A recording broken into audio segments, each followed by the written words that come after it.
Welcome to Workplace Psychology with Dr. Martha Greidick. I'm Dr. Martha Greidick. This podcast examines a wide variety of work-related issues through the lens of industrial and organizational psychology. And while many of the topics discussed here may be seen as intended for white-collar employees and their employers, in reality, the ideas presented here are applicable across organizations and industries. Additionally, many of the topics discussed here may be applicable outside of the workplace. I encourage you to examine what's presented here, apply what makes sense to you, and simply discard the rest. Burnout continues to be a serious issue at the workplace. But before we can address burnout, we have to be able to recognize it and identify it for what it is.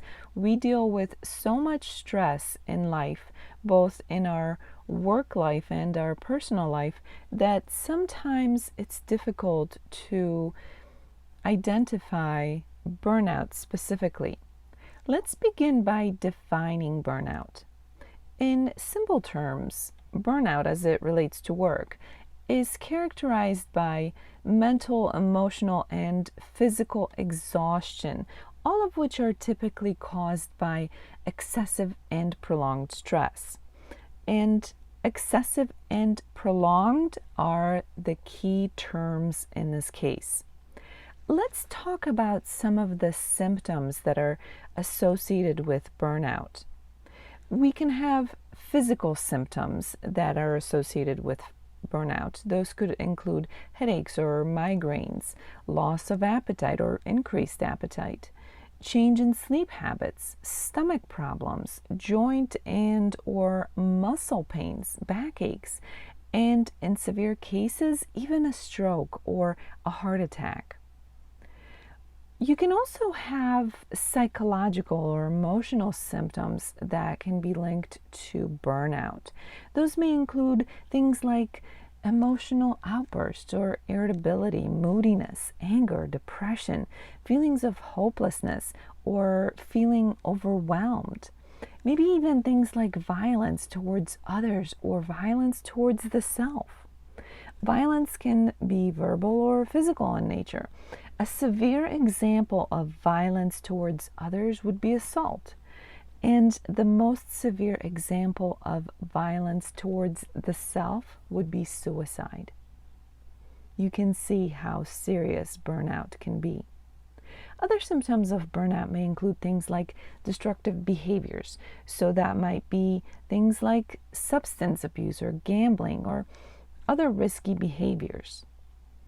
Another symptom of burnout may be something like cynicism or decreased motivation, maybe lack of engagement, decreased performance, or things like increased absenteeism.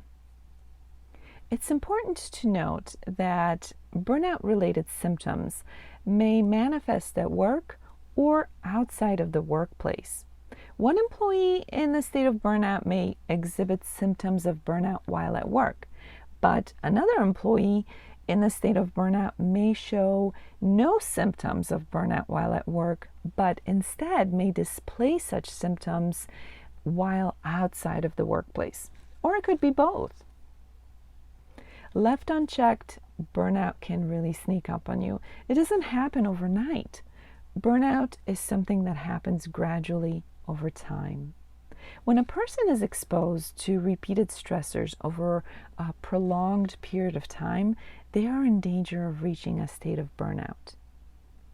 The successful reversal or elimination of burnout requires that the sources of burnout be removed, and before they can be removed, they have to be identified.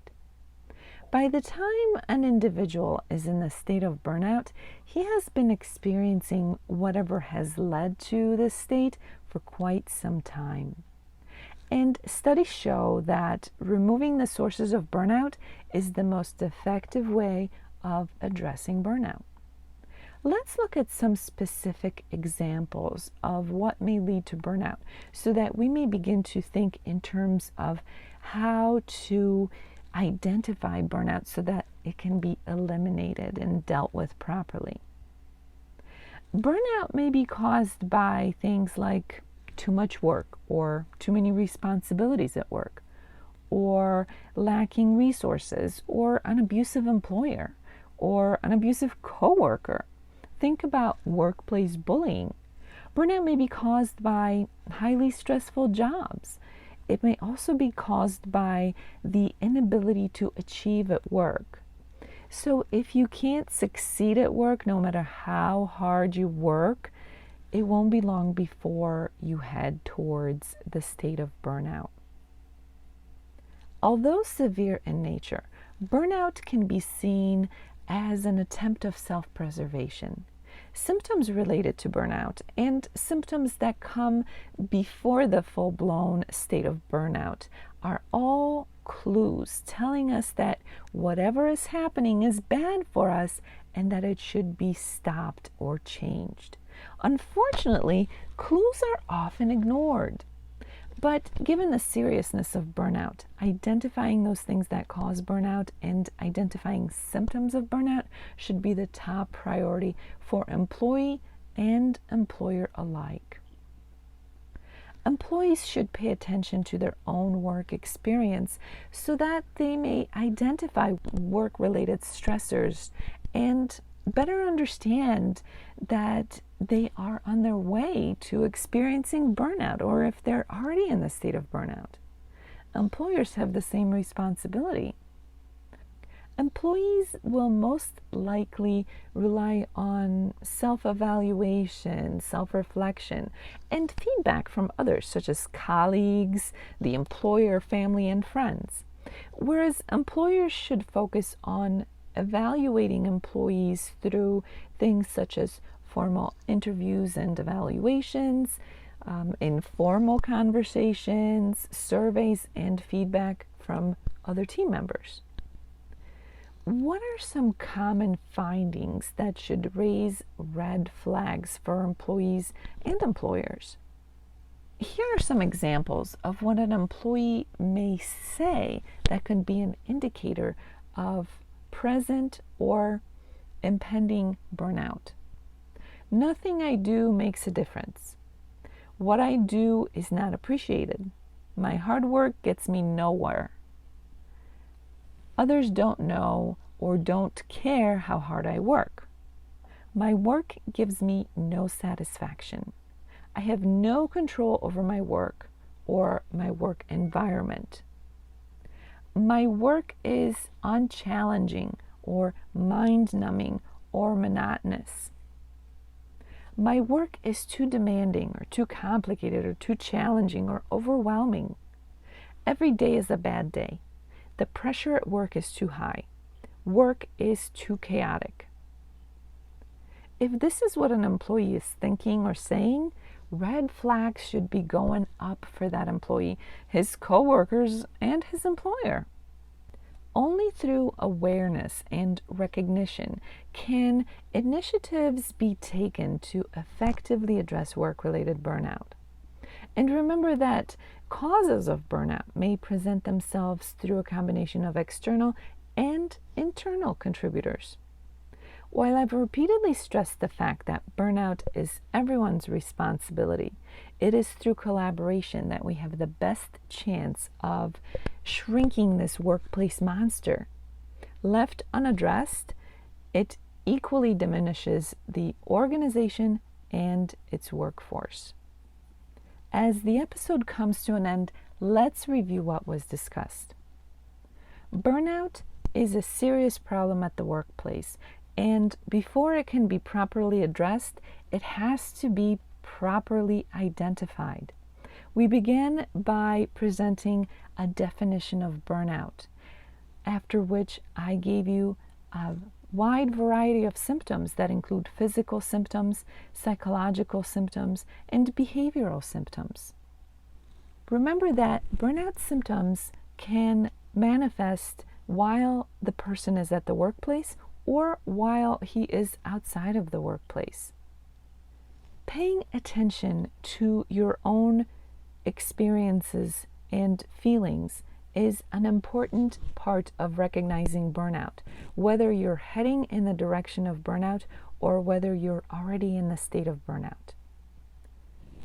Identifying and addressing burnout is everybody's responsibility. So employees and employers alike have the same responsibility of identifying burnout and then addressing it properly. Removing sources of burnout is the most effective way of addressing burnout.